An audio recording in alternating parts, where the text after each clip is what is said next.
Está começando o programa Na Área com Ribeiro, na TV Macaguá. O seu programa de entrevistas que apresenta nossa gente com simplicidade e irreverência ao vivo na TV da Serra de Santana. A partir de agora, compartilhe o link e se inscreva no nosso canal. Boa noite, programa Na Área com Ribeiro, ao vivo, programa Na Área com Ribeiro no ar, através da TV Macaguá. Hoje, excepcionalmente, na segunda-feira, nosso programa aqui geralmente é exibido na quarta-feira, por motivos superiores, nesta semana, na segunda-feira. Conosco está Desidério Garcia, professor de Geografia do Estado e também tem uma missão bonita na Igreja Católica, serve como ministro extraordinário da Sagrada Eucaristia. Estaremos falando sobre o seu trabalho como professor e também sobre a sua missão na igreja. Boa noite, Desidério, seja bem-vindo ao nosso programa. Boa noite, Elcio. Muito obrigado pelo convite, irmão. Desidério, você é natural de onde? Eu sou de São Fernando, mas São Fernando é como Tenente, uma cidade pequena, e as pessoas geralmente nascem na cidade vizinha. Eu nasci em Caicó, onde hoje é a Liga, que era a antiga maternidade Mãe Quininha. Vivi até meus 8 anos em São Fernando, na zona rural, e há quase 8 anos eu fui morar em Caicó. Você é professor desde quando, Desidério? Eu sou professor, assim, eu dei aula de reforço durante o meu ensino médio, lá em Caicó, mas professor mesmo de sala de aula, eu sou professor desde 2012, né? Em 2012 eu passei no concurso do Estado, na verdade eu passei em 2011, estava no fim da faculdade, concluí a faculdade e passei a lecionar no município de Caicó, em 2012.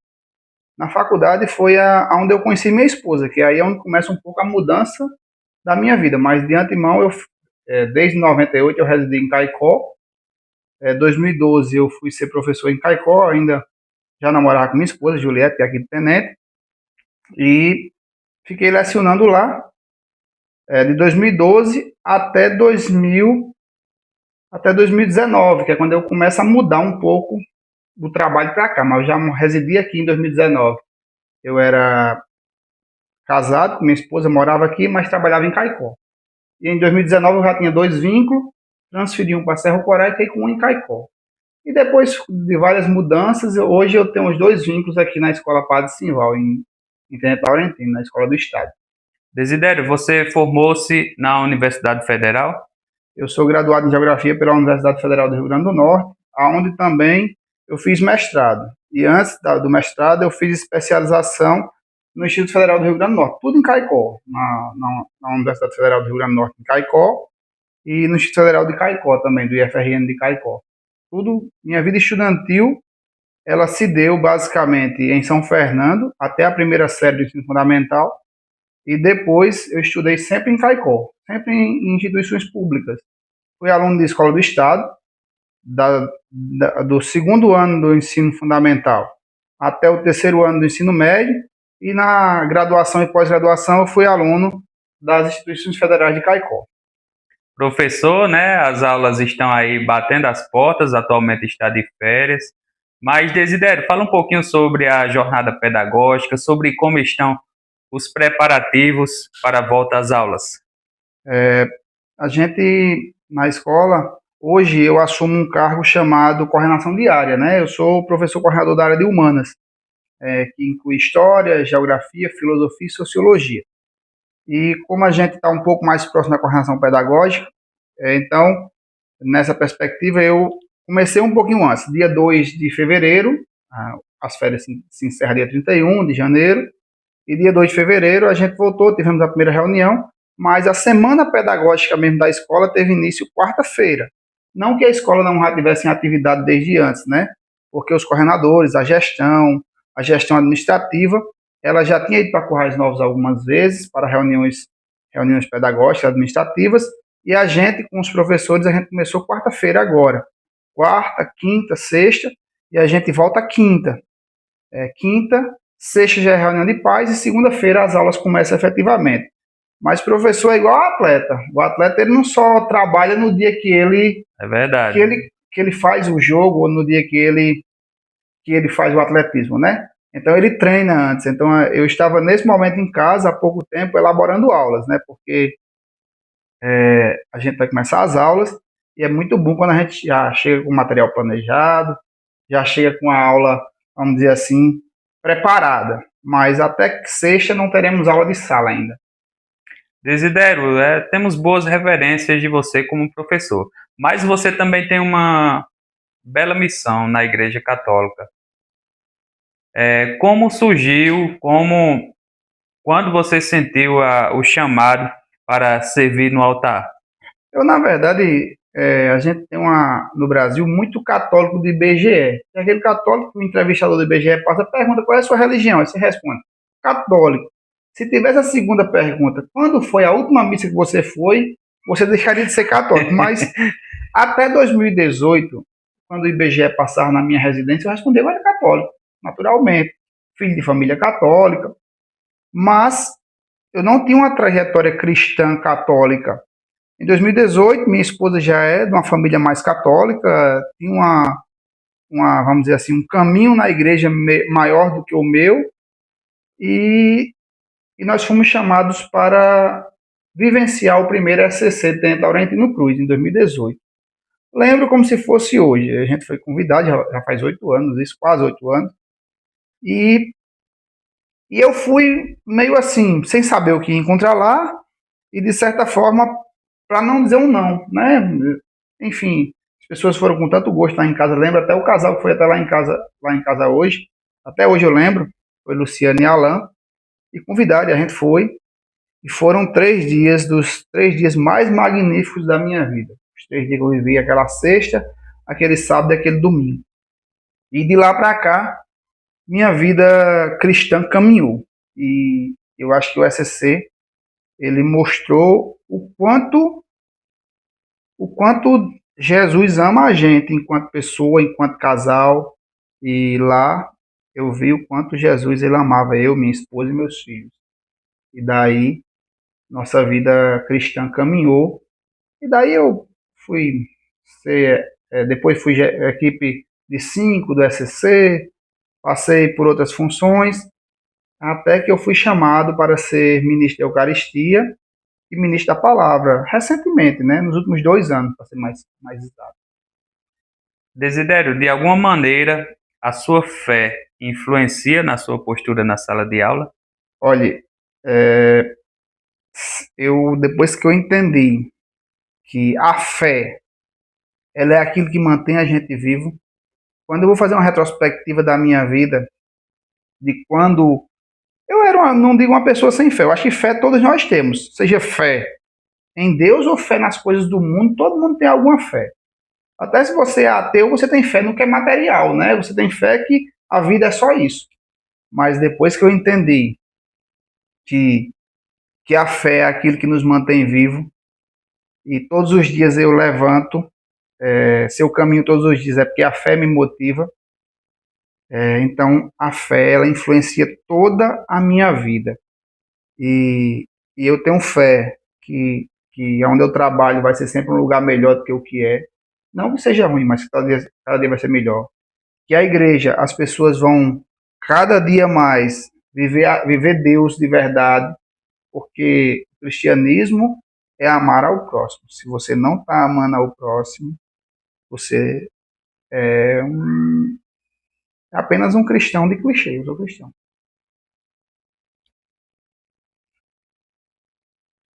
Como você consegue conciliar a rotina de estudo com o seu ministério na igreja? Olha, a igreja nunca me atrapalhou em nada. Só me acresceu. Hoje, dizer que a gente é um ser humano melhor pela igreja, eu acho que é até ruim. Mas quando você conhece Cristo, quando você conhece a fé de verdade, e que Deus lhe chama e você diz não, então tem um problema. Então, depois do SCC de 2018, que houve uma grande mudança na vida da gente, volto a frisar, lá em casa, eu e minha esposa, a gente tem uma certa meta, não dizer não às coisas da igreja. Claro que tem hora que a gente tem que optar. Ou eu vou servir como ministro, ou eu vou servir como na parte de falar, da gente na liturgia, ou eu vou servir de ministro, ou eu vou servir no Conselho Econômico em algum momento, mas a gente passou a ter por meta não dizer não. E a igreja nunca atrapalhou. É incrível. Eu trabalho 5 dias por semana, mas nunca, eu acho que você pode fazer essa pregação, você pode servir hoje, você pode domingo estar na missa de tal hora, você pode deixar umas cadeiras lá no Conjunto Novo para a missa que vai ter de noite, você pode vir servir lá no Cinco Cantos, que inclusive o Cinco Cantos é o lugar onde eu sou dizimista. Eu e minha esposa, a raiz da minha família, da família da minha esposa é de lá, e lá na Capela da Imaculada, que é a capela mais antiga do município, né? É onde nós também vivenciamos parte da nossa fé, bem importante é lá. A Eucaristia como centro para você, qual o significado mais profundo de um ser ministro da Eucaristia? Para falar do significado de ser ministro da Eucaristia, eu rememoro de quando eu fui convidado para ser ministro há 2 anos atrás, para fazer o curso, na verdade, de ministro da Eucaristia. E o Padre Rivaldo foi nos convidar, e nós lá em casa ficamos assim, rapaz, nós somos merecedores de ser ministro, é algo tão fino, como diria minha avó, é algo tão... saber que levar Cristo ao irmão, o corpo de Cristo, é algo muito grande. Só que Padre Rivaldo muito, muito sábio, né? Eu acho que quem conviveu com ele sabe. Ele disse, meu filho, se for por merecimento, ninguém seria. Se fosse por merecimento, ninguém seria. Porque nem os anjos tocaram no corpo de Cristo. Então, se eu fosse chamar uma pessoa por merecimento para ser ministro, não se preocupe, não tinha quem chamar. Não tinha padre, não tinha bispo, não tinha ninguém que tivesse o merecimento de levar Cristo. Então, o que a Eucaristia como centro, ela é Deus saber que eu sou pequeno. Mas eu sou pequeno e aquelas 4 pessoas que eu visito pelo menos uma vez por mês para levar o corpo de Cristo, às vezes no mês, a visita que ela recebe é a minha de Cristo. A minha que eu vou e levando o Cristo, né? Então, a gente saber a nossa pequenez, mas saber que Deus nos ama, é impressionante. E a Eucaristia, a gente que comunga, a gente que acredita, a gente vê o quanto Deus nos ama diariamente. Ligando a sua missão na igreja com o seu trabalho, como a sua intimidade com a Sagrada Eucaristia lhe ajuda nos desafios éticos e intelectuais do mundo acadêmico? O mundo hoje ele está com muitos problemas éticos, geopolíticos, né, puxando para a geografia, muitas confusões políticas, direita, esquerda, são muitas questões e essa divisão que acontece no mundo, nas famílias, no país, a divisão ela não é de Deus. Você pode ver toda pregação que vai falar de unidade é Deus. A unidade é saber que Deus existe na diversidade, mas não na divisão. A divisão é do inimigo. Então, vamos dizer, essa relação que eu tenho com a Eucaristia, com a igreja, com a palavra de Deus na Bíblia, ela ajuda a gente a vivenciar essas divisões, mas sabendo que é mais fácil enfrentar tendo Deus do que não tendo. Por quê? Eu falo muito de Padre Rivaldo porque foi um dos párocos que eu mais vivenciei assim, o sacerdócio dele aqui. Ele dizia, meu filho, a divisão não é de Deus, é nas pregações, e o mundo hoje está muito dividido. Então, se a gente com Deus é difícil enfrentar o mundo, imagine sem ele. E a universidade eu saí faz 7 anos que eu saí da universidade, saí de mestrado. Era menos carregado do que hoje, com certeza. E hoje até as famílias, infelizmente, a política, não falo nem do Brasil, no mundo dividiu o povo. Dividiu. Esse é do bem, esse é do mal. E a polarização política, a polarização política. E no Brasil, isso parece que tem 50-50. Ou você é do meu lado, ou você é contra o meu lado. E Deus não pensa assim. Exatamente. Né? Porque tem pessoas que dizem que se você faz lado B, faz lado A, você é de Deus. Se você não faz, você não é de Deus. Não, a Maria.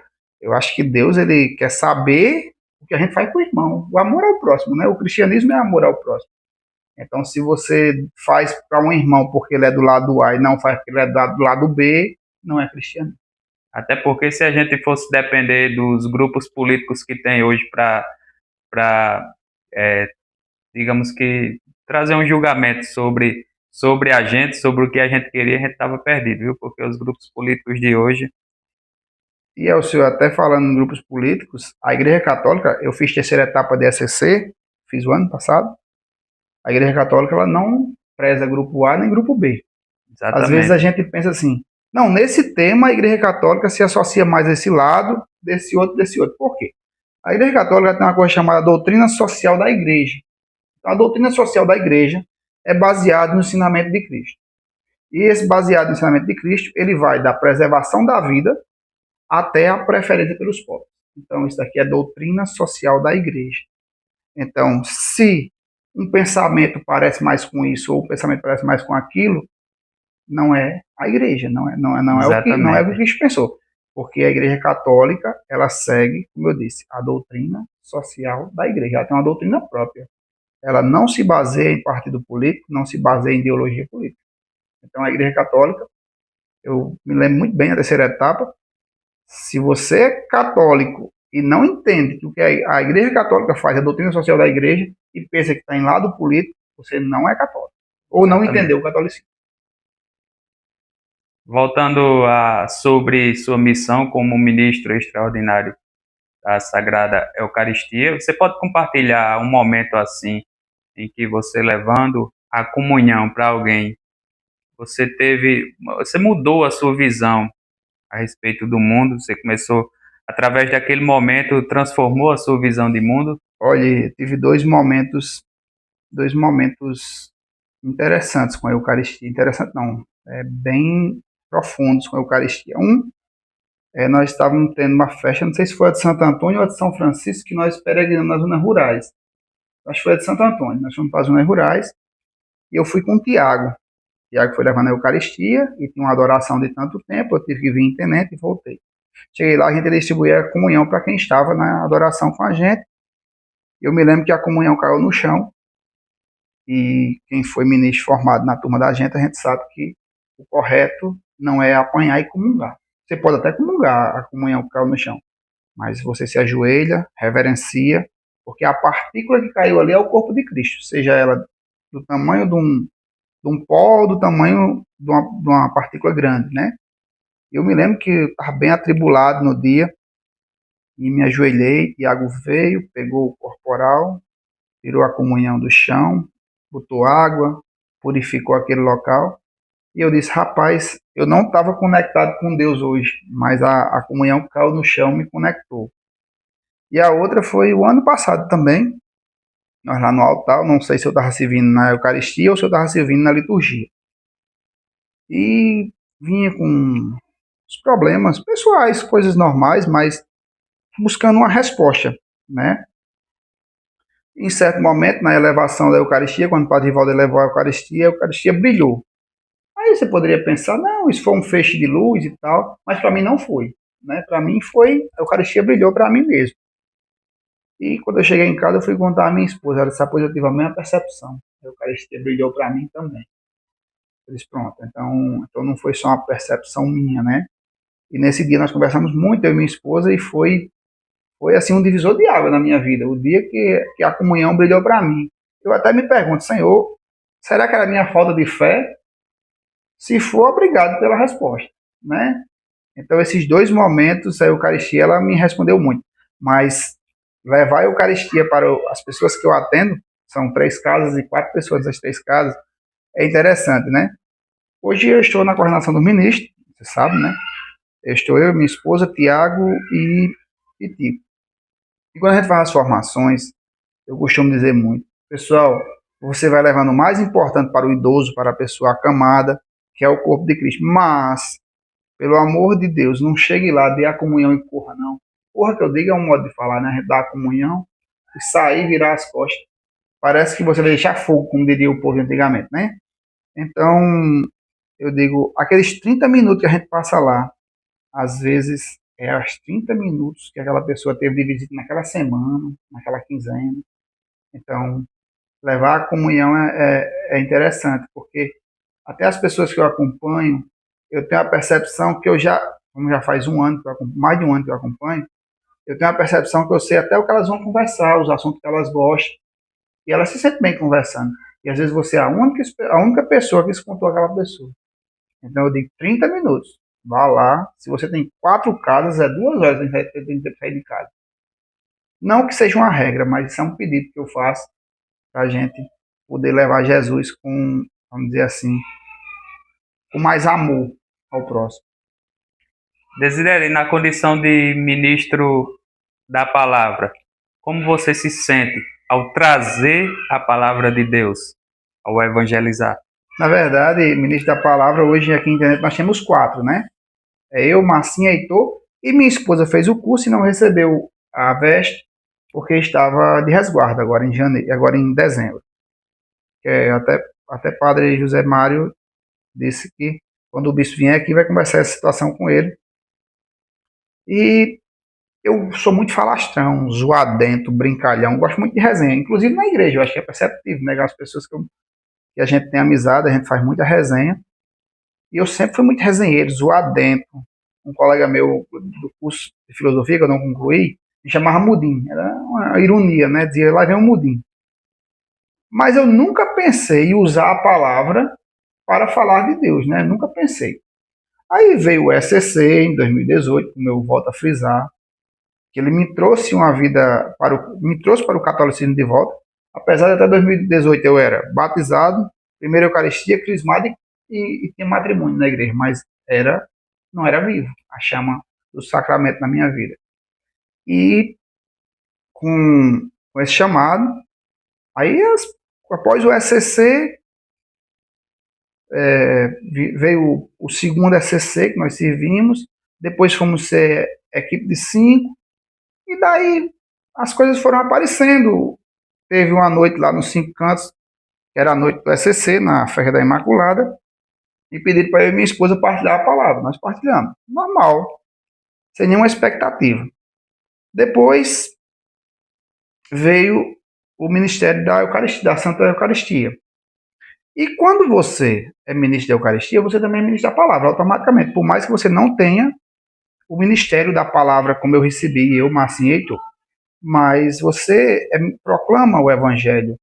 Então, a partir daí, muitas vezes, Padre Rivaldo, mais uma vez eu falo, porque foi no período dele, ele chamava para partilhar a palavra na festa de Santo Antônio, festa de São Pedro, festa de São Francisco, festa da Imaculada, e eu fui partilhando, e não vou mentir, foi incrível. Assim, primeiro que quando a gente vai partilhar a palavra, a gente vai falar o que a gente pensa só. A gente vai falar o que a Bíblia diz, o que aquele santo fez, como a fé na nossa comunidade. E eu nunca me esqueço. A gente, às vezes, se envaidece um pouco e pensa que é a gente que fala. Se você tocar uma pessoa durante uma pregação sua, durante uma palavra que você transmite na igreja, não foi você. Agora, se você não tocar ninguém, aí foi você que falou. Você não toquei ninguém, foi você mesmo. Mas se você tocar uma pessoa e aquela palavra transformar a vida daquela pessoa, foi o Espírito Santo.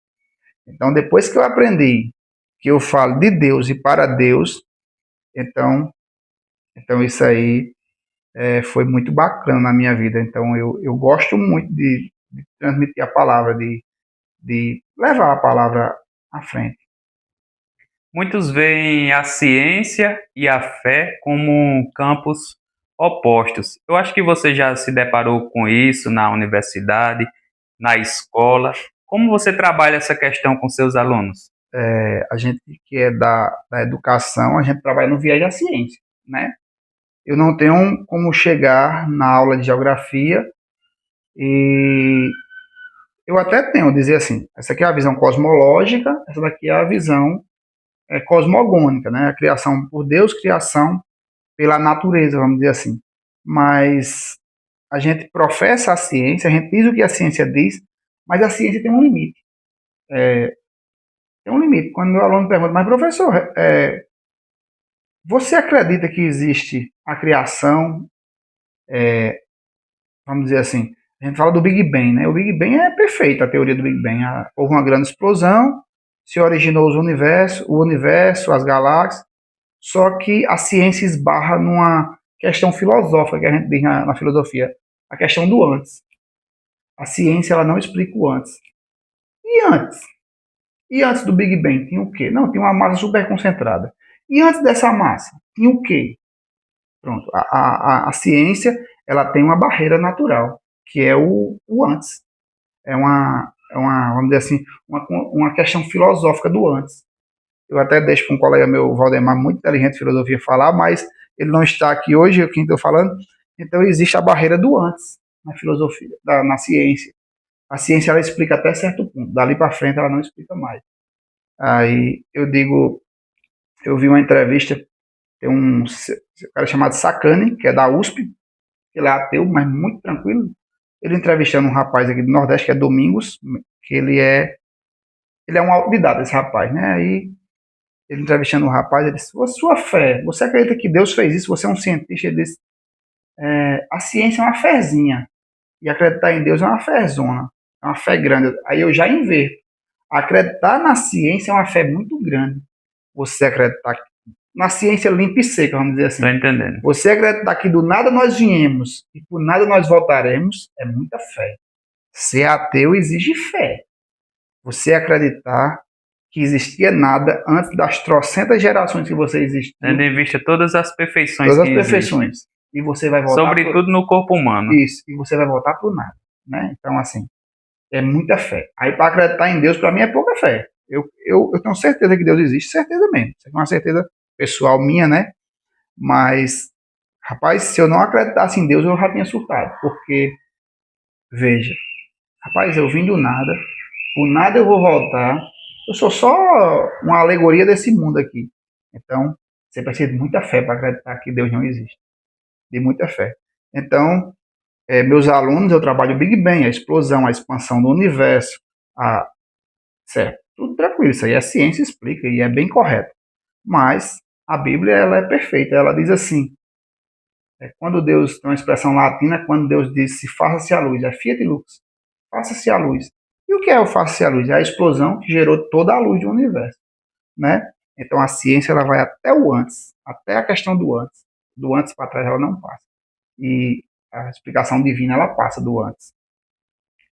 De que forma você utiliza a pedagogia de Jesus no seu método de ensino? A paciência, a partilha? Eu sou muito resenheiro, né? Eu gosto muito de brincar com meus alunos.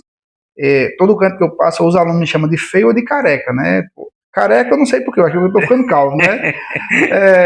Me chama de feio, de careca, de sem cabelo, porque eu também resenho com eles. Meu filho, no dia que eu falar alguma coisa com você que faltar o respeito, você pode dizer, professor, eu não gosto com você dessa brincadeira, eu não brinco mais. Eu digo, meus alunos, vocês são todos feios. Ele faz, não, professor, feio é o senhor. E a gente fica nessa resenha, mas se a gente não respeitar o irmão de verdade, respeitar o irmão não é você dizer que ele é bonito ou que ele é elegante. Isso aí, às vezes, é até uma falsidade. É verdade. Né? Respeitar o irmão é você respeitar a necessidade do outro. Às vezes, você sai chateado de uma sala de aula e a coordenadora diz, você sabe a história daquele menino? Aí, quando conta, chega a dar uma dor no coração da gente. Meu Deus, passou por tudo isso e eu julgando ele aqui, né? Então, você enxergar no irmão Cristo. Uma coisa nesse tempo sobre a pedagogia de Cristo.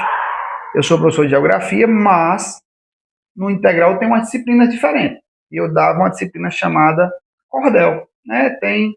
Eu sou cordelista, fiz o curso, não sou um grande cordelista, tenho grandes amigos cordelistas, mas eu dava a disciplina de cordel aqui no integral, até o ano passado. E quando foi em 2024, eu dando a disciplina de cordel, e no final a gente tenta produzir alguma coisa, uma estrofe, um pequeno cordel. E uma aluna disse, professor, eu poderia escrever um cordel sobre a Ubanda? Ela é ubandista. Eu disse, claro, minha filha. Porque eu sou ubandista. Eu disse, não, filho, posso? Claro, minha filha, é um direito seu. Eu acho que Eu tenho certeza. Quando Cristo veio, tem umas passagens bíblicas lá, diz que gregos, romanos, israelitas, palestinos, todos eram povo de Deus. Deus não veio para os israelitas.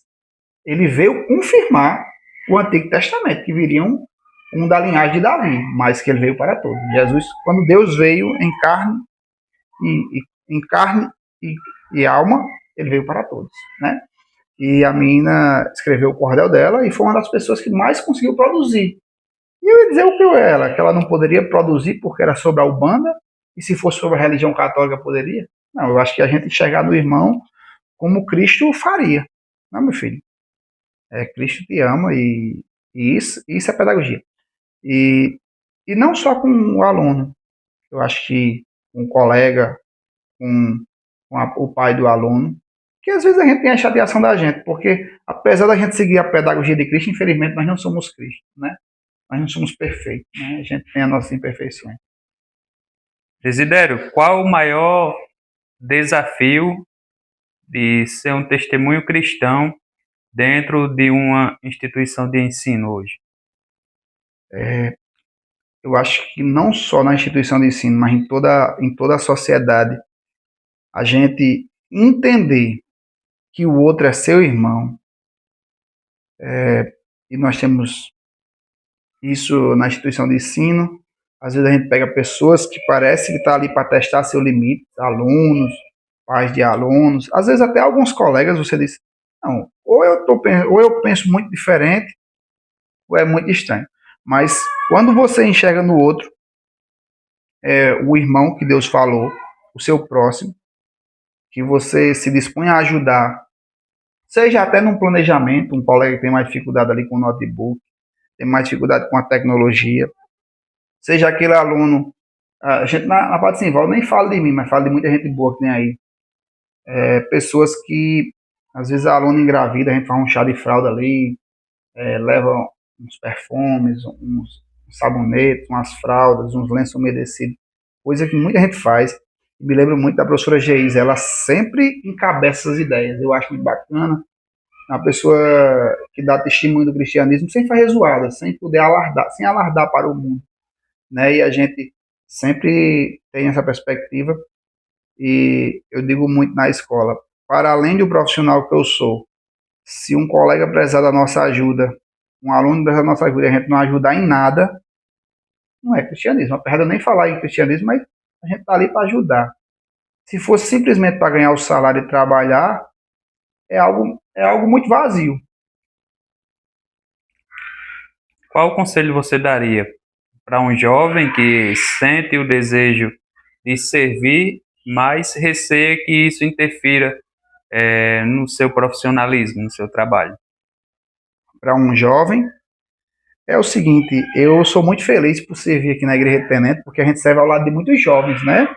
Eu tenho alunos que tem uma, vamos dizer assim, eles têm uma caminhada de fé muito bonita. Eu lembro de Marcos Vinícius, no momento, lembro do meu ex-aluno Joab, que hoje é meu compadre, inclusive, né, padrinho do meu filho. São jovens vocacionados, que eu acho linda a vocação deles. Não só eles, tem muitos, nós temos 70 coroinhas aqui, nós temos ministros de Eucaristia bem jovens, nós temos pessoas que atuam na liturgia, são bem jovens mesmo, que é uma dedicação muito bonita, e eu conheço jovens, como eu citei alguns, que nada da atuação deles na vocação da igreja atrapalha na vida profissional, na vida acadêmica. É claro que às vezes a gente chega na universidade, que a gente encontra muitas pessoas que até olham com a gente meio torto, quando a gente tem uma fé definida, né? Mas, olha, a igreja, ela não vai atrapalhar seu caminho.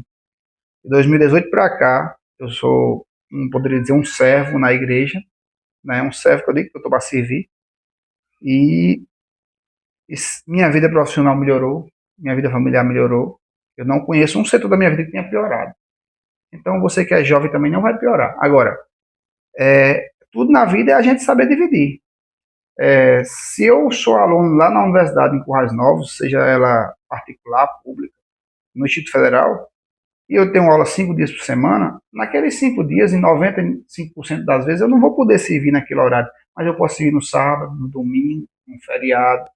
Então, meu filho, Deus nunca atrapalha a nossa vida. Nunca. E servir não atrapalha. Se você pudesse,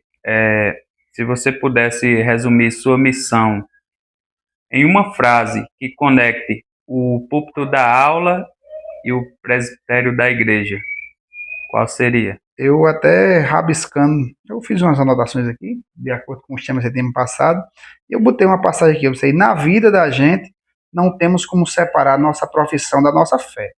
No máximo, temos atuação em funções diferentes na igreja e na escola, ou no outro trabalho, mas que nunca na minha profissão falte fé que meus estudantes e colegas possam ser pessoas e profissionais cada dia melhores, e que na igreja eu possa também ensinar a palavra de Deus com fé e amor. Então esse bonito. Seria a frase que junta a minha vida, vamos dizer assim, do magistério com minha vida de fé, minha vida de igreja. Desidere uma mensagem final para seus amigos e seus alunos, aliás, e para a comunidade paroquial que acompanhou o nosso programa. Eu vou inverter, eu vou começar pela comunidade paroquial. Na comunidade, as duas coisas, para todos os dias eu digo não desanime. Às vezes na igreja a gente está meio desanimado, às vezes eu sirvo tanto e parece que minha vida não melhora. Olha, o tempo de Deus não é o nosso tempo. Então não desanime. Eu também já pensei, porque a gente acha que Deus é um mago. Ele é mais que um mago, mas a gente pensa que Deus é um mago.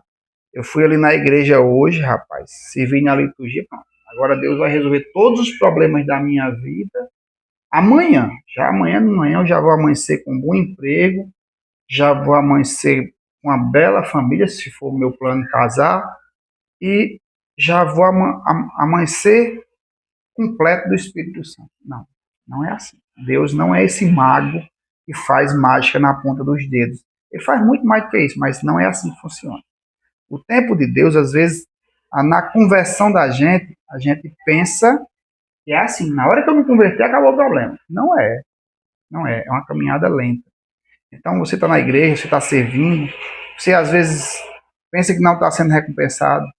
As recompensas aqui da terra não são as de Deus, né? Mas Deus, ele vai lhe recompensar aqui na terra e para onde todo cristão quer ir, no céu. E para meus alunos na escola, eu também começo dizendo, não desanime. Eu sou fruto da escola.